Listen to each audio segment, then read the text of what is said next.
சந்தோஷம் சந்தோஷம் வாழ்க்கையின் பாதி பலம். சந்தோஷம் இல்லை என்றால் மனிதர்க்கு ஏது பலம். புயல் மையம் கொண்டால் மழை மண்ணில் உண்டு. எந்த தீமைக்குள்ளும் சிறு நன்மை உண்டு. ஓ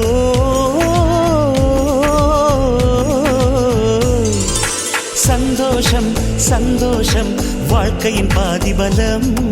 சந்தோஷம் இல்லை என்றால் மனிதர்க்கு ஏது பலம். புயல்